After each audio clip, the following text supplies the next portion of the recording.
Yeah. Welcome, welcome to KJTV. Thank you very much. We have Dr. Mwanyagetinge from Maryland, Dr. Kefutiso from Ohio, and Job Nyangenya Umanga from Texas. I want to welcome you here today, and I know you are friends of Mwanyagetinge of Minnesota, and that's the reason why we are here. So, first, briefly, I think who needs introduction? Really, who does not know you? Do people really want to know more than they know? I think it's important we give an introduction. There are some people who will be watching this clip who does not have an idea who we are. Okay. Can you briefly say who you are? Thank you, Dr. My name is Job Nyangenya. I'm a resident of Denton, Texas. I work here with the Denton County as a public health officer. I'm a family man. I used to live in Minnesota. I'm a former organizing secretary of Mwanyagetinge. I'm very happy to join you today to talk about the forthcoming elections in Mwanyagetinge, Minnesota. Thank you. Thank you. I think you went quiet, but maybe I can go next. I'm Kefutiso. I teach at Bowling Green. I said you go on, Daktari.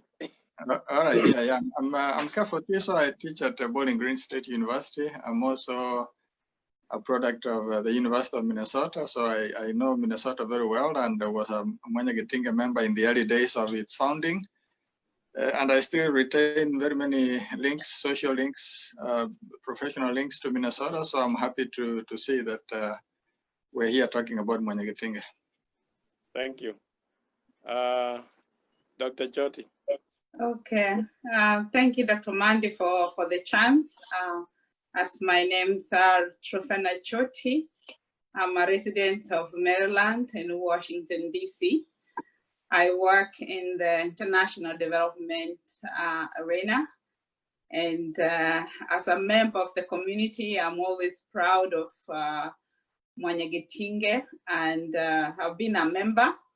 And as well, most of my friends, I think, in the US are in Minnesota. So I'm really excited to be part of this journey as they go about getting structures for the new year. Thank you. Thank you very much. Now that as friends of Mwanyagetinge, Mwanyagetinge is heading to elections this weekend. And it has really generated a lot of excitement. And we have many candidates vying for different positions. I think you have seen that. What can you say about that, why we are having this excitement? Dr. Kefa. Yeah, what I'd like to mention is that we are living at a time when there is a lot of change in the air, not just in the US, but actually across the globe. The COVID-19 lockdowns and the fact that many Kenyans find out they cannot travel to Kenya, including those, of course, who are in Minnesota, and of course, the recent murder of George Floyd in your state, has made Kenyans realize that actually they are better off improving their current home. So there are a lot of things that are happening at the same time. And the fact that some of the things that have happened in the state recently do affect our people, I think is part of the reason why you see all this excitement. But of course, we also have to give credit to the candidates that have come out. They are an interesting group of people, competent in more ways than one. And I think that realization is also, that quality is also part of the reason why people are excited. Thank you very much. Dr. Jyoti. Yes, I think just to add on what Dr. Tiso has put forth, I think in my recent history of being associated with Mwanyagetinge, this is the first time that I've seen a lot of excitement and campaigns, and I've really watched them and they articulated themselves. And, for one, I was like, this is really a volunteer job. We are not going to get paid for this, but I really got excited that our people are willing to sacrifice their time to run for office. And I think this is going to be a model for other organizations to see that when you take on a transparent election, that people, run for office, articulate their vision, and when you are choosing somebody, you already bought into what they stand for. And I think this is, for me, it's been exciting. I'm a cheerleader for this campaign period. I'm really excited about the prospects. Thank you very much. Job Nyangenya, what do you say about that? Thank you so much, Dr. In 2012, when I was running for the organizing secretary of Mwanyagetinge, we had 200 people who were registered. And actually I won with about 71 votes. But now looking at what's going on, we have more than 900 people who have registered to vote. There's a lot of a club of new leaders who are coming up. We have young people who have come up in numbers. This time around, the probability of Minnesota having a woman as a president is 2 over 3, because we have 2 women who are running and there's 1 man running. There is a lot of excitement, and I want to give credit, because I've also been following, to the caretaker team that was put in place to bring Mwanyagetinge together. This caretaker team was able to come up with a devolved system in Mwanyagetinge. Our people, I think they love to have decentralized system of government. Now that you guys are having the counties, those people who are seeking to be representatives of their respective counties have mobilized people. They have brought the excitement right to the people at the county level. And I think that's part of the reason why we have a lot of excitement. And I want to say this, it's very important that as Dr. Otis and Dr. Chot have said, this election is being followed by a lot of people across the globe. We have people from Australia who are kisses, who are following this thing very keenly. So there's a lot of excitement out here. People are very happy, people are excited, and even tomorrow people might be coming to Minnesota to know how you guys were able to do it, so that they can go and do it in their respective states. Yeah, now that you have talked, the people we are having, actually, we have 2 front runners, and they happen both to be women. So we might. I'm not skewing anybody to sue me for that. There is a likelihood that we are going to elect the first woman president, Mwanyagetinge. Given that we are a very patriotic culture where we have never elected even an MP in Kenya, a woman MP from Kisii, what do you have to say about us to be the first people electing the first woman, Dr. Chot?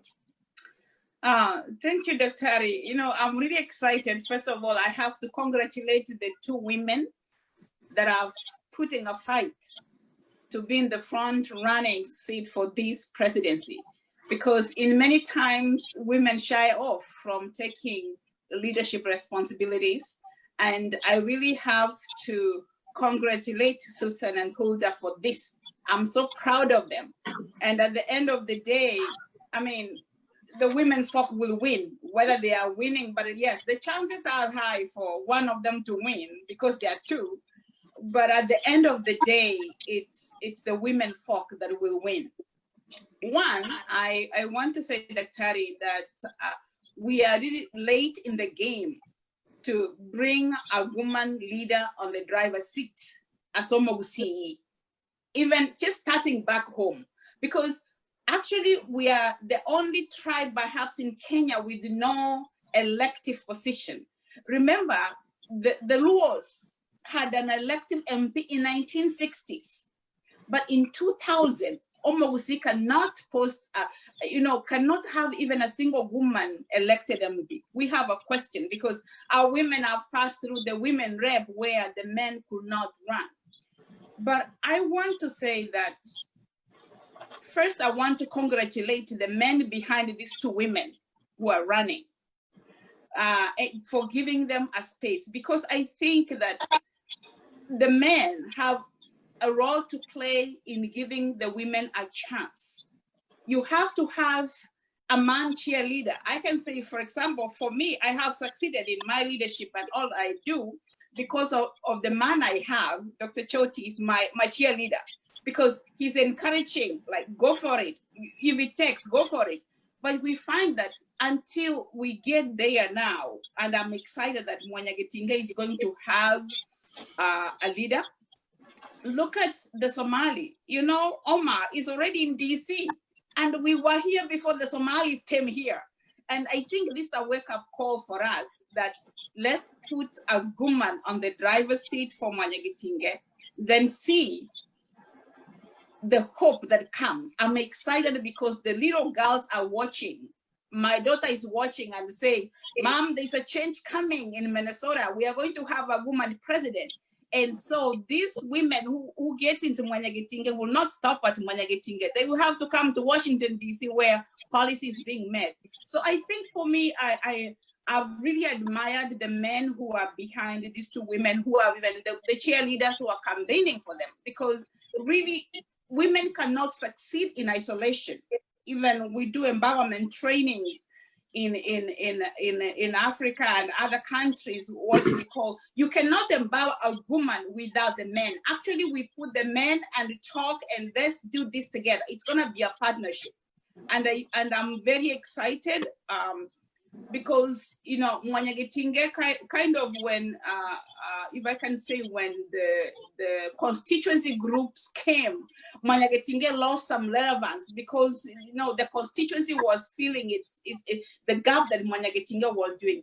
And I'm so happy that the vision that these ladies have and what has been going on will reinvent the organization to be able to live its mother role, because it's a mother to these constituent organizations, and it has a role to play.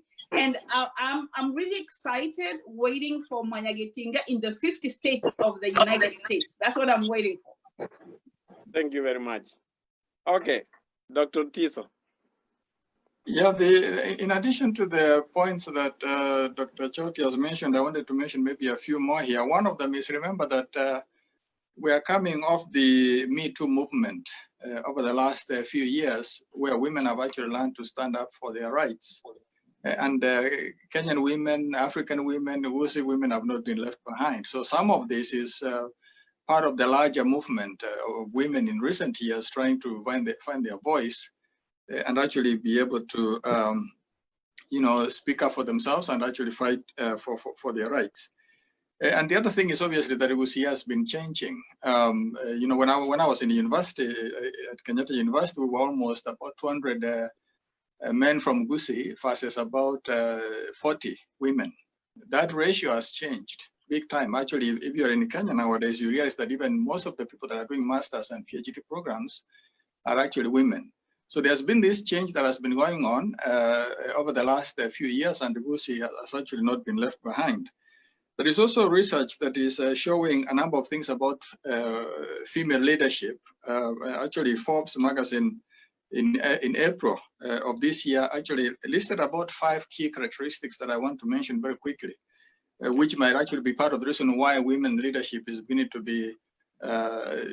rise to the top. Number one, female leaders have to be competent to stand out. And you tend to see that, for example, even the ones that we're having running for the presidency in Mwanyagetinge, by the time you rise to a level where you're standing up and wanting to be president, you actually have to be competent, otherwise nobody will pay attention. And this is not to say anything about the male candidate. I'm just saying that in general, across the country, we have noticed, and across the globe, we have noticed that actually women have to be competent to be able to attract attention.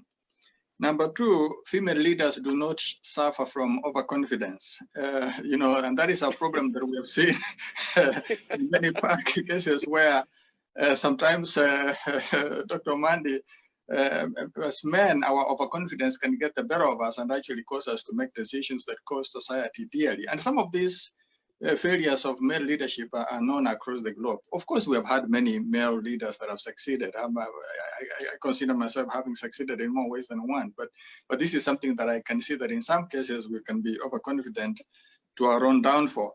And so women have a tendency to seek input and listen and therefore take society along with them. Number three is that female leaders tend to rank higher when it comes to people orientation, as well as also when it comes to vision setting. And of course, that actually comes from number two, which is the fact that they tend to seek input and listen to society in general, that whatever vision they come up with tends to be more broad-based and actually they tend to have more people buying into their organizational vision. Then number 4 is that female leaders tend to see and manage risk differently. Yeah, and so they tend to complement the way men manage risk. And then, of course, finally, as I said early on, we're at a point where women realize that we've been facing the glass ceiling for so long. It is about time we jumped in and actually be able to make change. And of course, I also need to mention very quickly that a lot of the socio-economic challenges that Mwanyagetinge is facing and the larger Gusii society and the larger Kenyan society actually tends to affect women in more ways than one. Women bear the burden of poverty. Most of the poverty across the globe is actually feminized. When children are sick, it mostly affects women. When divorce happens, women are left picking the pieces more often than not. I've actually recently helped to supervise a student here who actually compared what happens, for example, when a father goes to prison versus, for example, when a mother goes to prison, and the consequences on the families. And therefore, in short, we're living at a time where women realize that they have paid the price for so long that they actually need to rise up and be able to, help change society. Now, I need to put a caveat here. I'm not saying that men leaders are not good or anything of that nature. Actually, if anything, my point here is that Gusii society has been, a little bit lopsided. We have put more emphasis on male leadership and left female leadership behind, when in fact, male and female leadership are supposed to be complementary. This is not a case of better than. This is a case of let's have a balance, because when men and women are balanced, society does better. Thank you very much. Nyangenya. Thank you, Dr. I want to appreciate all the points that have been given by Dr. Choti and Dr. Otiso. What's happening in Minnesota is what's happening across the globe. Actually, I want to say that in my constituency, we have elected women as MCAs twice in one of the wards in the constituency called Machogavas. So I want to give credit to the people of Machogavas back in Kenya for having the audacity to choose a woman. So the first woman actually from Kisi to be elected as a woman. Truth is that in the future, we're going to have women elected in political offices, even in Kenya. Here in Minnesota, I have seen 3 women who have turned up, and they are my great friends, Ulda, who is very competent, and my sister Susan, who is equally very competent, running against my brother, Jared, who is also a young guy who I see very enormous potential in him, and is also representing the youth very well. What I want to say here is this: committed women who are coming together are a force to reckon with. In the social media, we have a group of women called Kwitu. We also have a group of women in Minnesota called Amwan. These people, they come together and they have managed to do things. When you look, you say, wow, these people have unity. They have unity of purpose. And when they say they are heading in one direction, they are not, it is very hard to find this unity in women. And I want to believe that at the moment, one of the ladies in Minnesota is going to be elected as president. Minnesota is going to be more united. Mwanyagetinge will be more united. And I want to challenge them, because not all of them will be president. One of them will be. After one has won, let the other one be there for them. The people in Minnesota who are coming out to vote, there is excitement right now. I see big success from the caretaker, from the advisory council, from the candidates. There is success, but success is not what we have seen now. Success will be the capability of the people in Minnesota, all the voters and the candidates now, being able to work with those who will win, so that you keep this momentum. After elections, we will be more than willing to come to Minnesota. We will be more than willing to work with people in Minnesota in other states. As Dr. Choti said, let us feel Mwanyagetinge in Maryland. Let us feel Mwanyagetinge across all the states in America and even across the world. Thank you so much, Dr. Thank you very much. This is a very hard topic, and I really appreciated that what you have contributed about women leadership. Actually, it is Isis and Temeru who have never elected an MP, a woman MP, except in Meru. There was 1979 during a by-election. It was elected, but he could not even finish the term she was accused of other things and went to prison. And it has been, we have had great ladies in Kisi who tried, like Catherine Yamato, and I'm forgetting one of the other names. They attempted, but they have never succeeded. And what can we do so that we can see at least that so many members of parliament? Dr. Otis. Yeah, no. I think sometimes it's very difficult to get ahead of where society is. The male chauvinism that you've tended to see in Gusii society and Meru society has very good historical, sort of precedents, and in some ways, quite frankly, to be fair to these communities, historically there were very clearly defined male and female roles. Men were seen as, particularly in these communities, men were seen as being responsible for, let's say, affairs outside of the household, whereas women were for a long time seen to be the heads of, let's say, the family and domestic affairs. That was before the colonial era. What colonialism did was actually to upset that social order.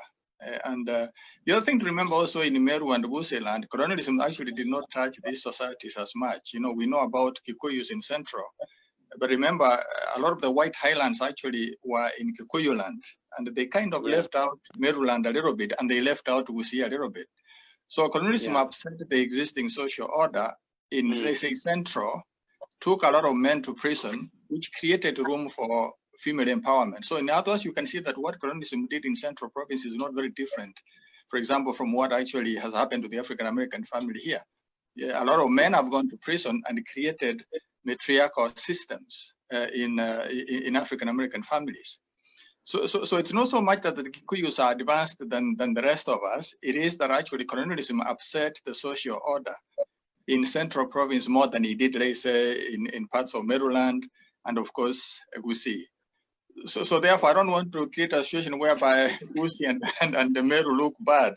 It is that actually you have to look at the historical sort of conditions that have produced what we see. No matter, whatever the case, the new economy now, capitalism, as a matter of fact, has actually entered Gusii big time and has changed Maryland as well. And as a consequence, therefore, you are seeing a situation whereby men, have to be more equal with women. The other thing I need to mention very quickly is that these two counties, these two peoples in particular, for a long time actually used to have a lot of fertile land. They could spread out and whatnot. But if you look right now, these are some of the most populated parts of Kenya. I don't know, Dr. Mandi, whether you know that one of the places where you have very, very, very high cases, very high numbers of land cases is actually in Kisi and Maryland. If you become a magistrate in Gusii and you succeed, actually you get promoted. Same thing with Maryland. So what has happened is that the reasons why men used to have economic power in Gusii and Maryland have actually been undermined by population growth, the lack of land, and those types of issues. Therefore, you are seeing a case where Abamura, the traditional concept of Abamura in Gusii, has changed not just to mean males, but increasingly to also include females. So not, and that recognition, by the way, is becoming more apparent, which is actually why you see women coming to positions of power. And therefore, you can expect more of them to be elected from Gusii going forward. Okay, thank you. You have given me a new perspective. Thank you very much. Dr. Choti, what do you have to say about lack of women? Yeah, just to add on what Dr. Tiso has put on, Gusii and Meru have been reluctant to embrace change. And this actually, time has come for change to happen. And I want to say that we have come a long way, and the wind of change will live, or even the ones that are hard to change or embrace the time change. Because I mean, when I look at where we have come from, whether it's the way we treated a family that had no sons, for example, you know, a man with no sons kept on marrying until he can sire a son. But I think that one is dying off because you have your one girl or two or three girls, you're satisfied because we have seen the roles changing. And I want to say that proud are the fathers with the girls, because in old age it's the girls who really think about daddy more than the sons, you know? Yeah.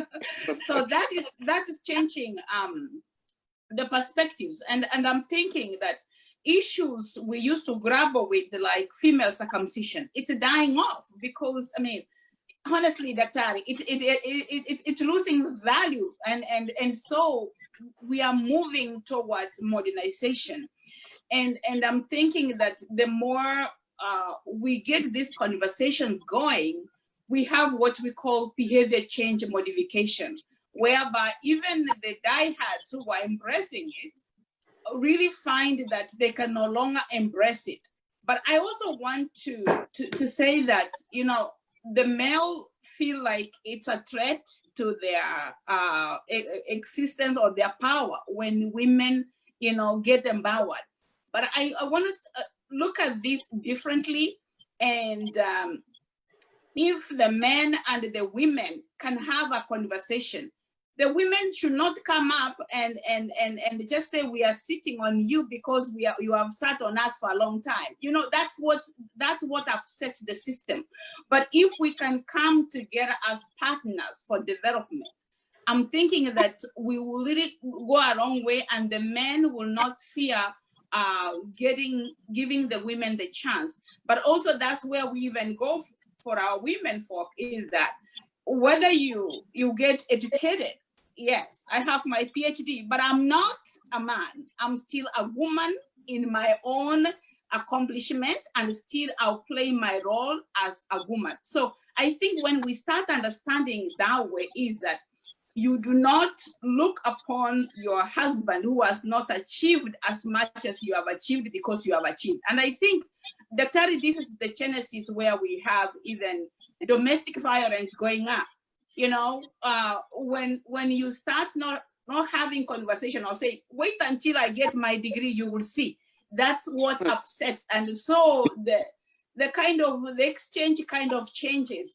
But I want to see, you know, look up and see if you can grow together as for example, I can say as a couple, grow together, be friends, encourage one another, so that it's not even a competition between husband and wife.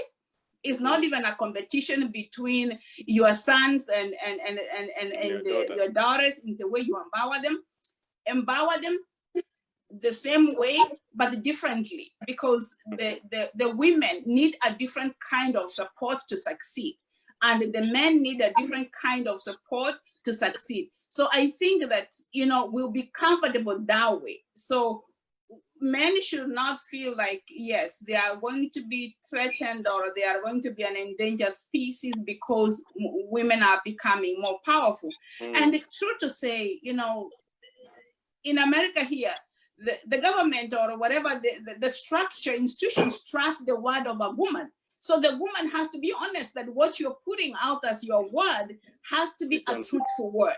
And I think when we see more of this being displayed by our leaders, being displayed by more women, so it will be a good chance for, you know, the upcoming generation. We are the first generation of Kenyan Americans, but we have the second generation coming up.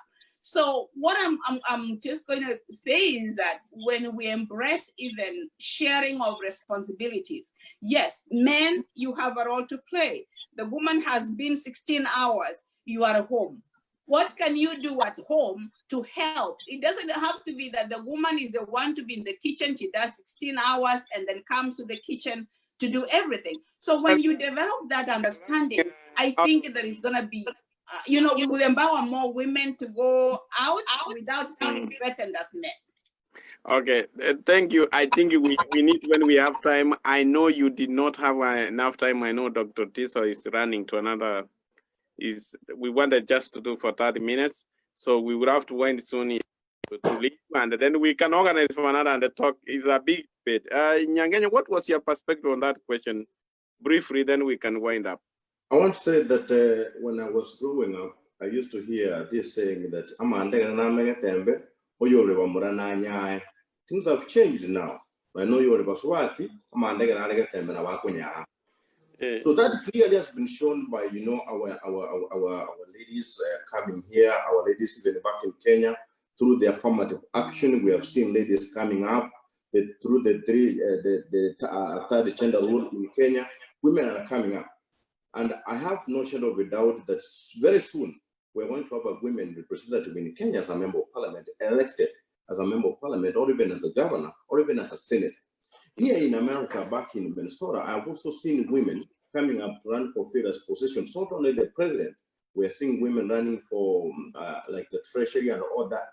We as men were there, we're encouraging them. I'm very happy with the men in Minnesota. They have come out strongly campaigning for these women, supporting them.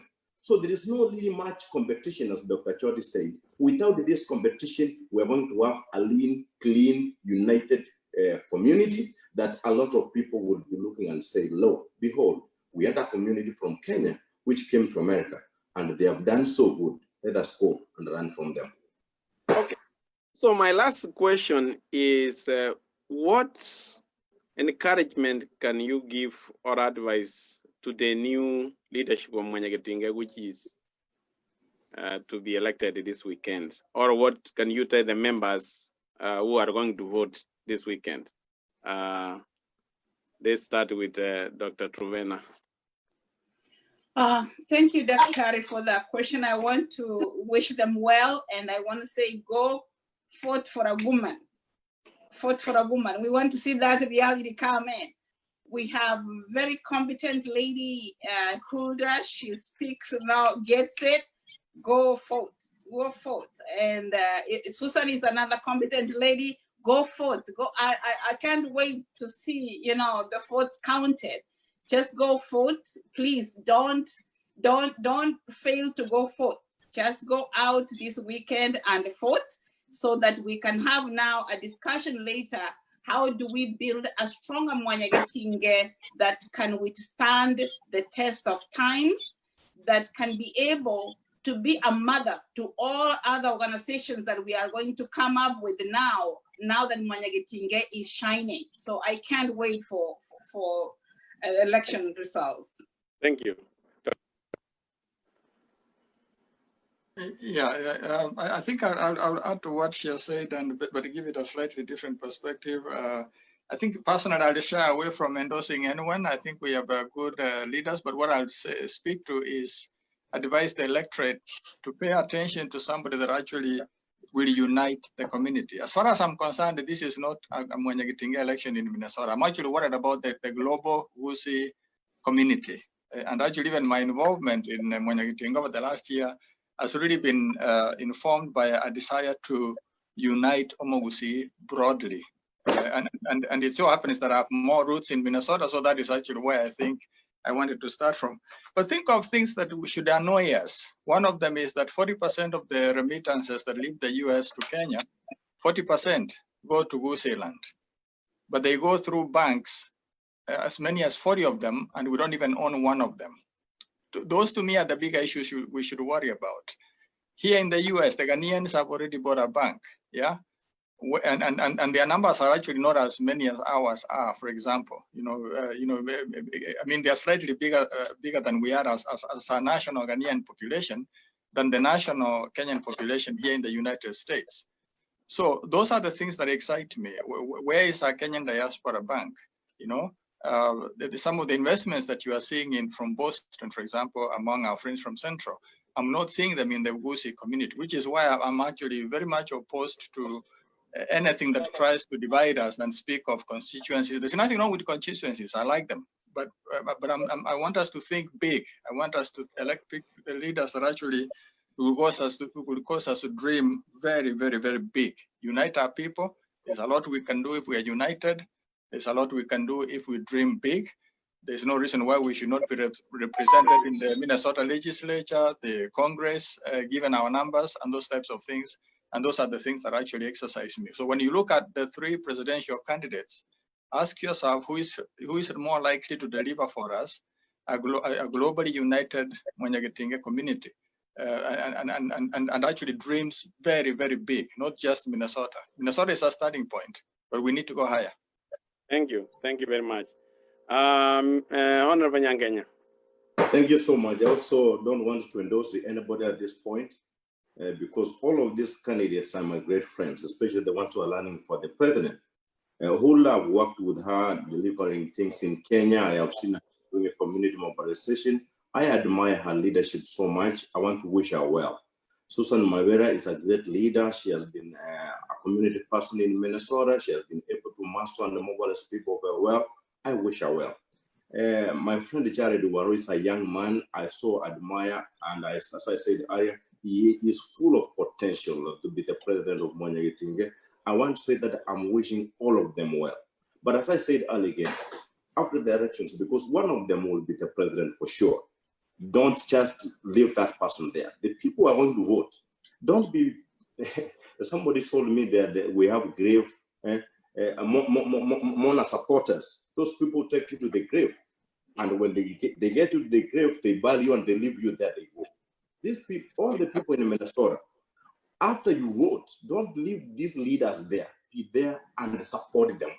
After this weekend, be there for them. It is very critical because these people are not going to be presidents of chairs. You cannot be a chairman of chairs. You're going to be a chairman of the people. So let people come out. Let them support these leaders after these elections. And I know that we're going to have a tremendous change in Minnesota. The window of change will be starting from Minnesota and move across the world. And that's what we want. I'm wishing each and every person the very best. Thank you so much, Dr. Truvena Choti, Dr. Kevo Tiso, Honorable Job, for taking your time. I know it was a busy day for you, but I'm really happy that you honored my invitation. We'll stop here. I know you're running to other programs. God bless you.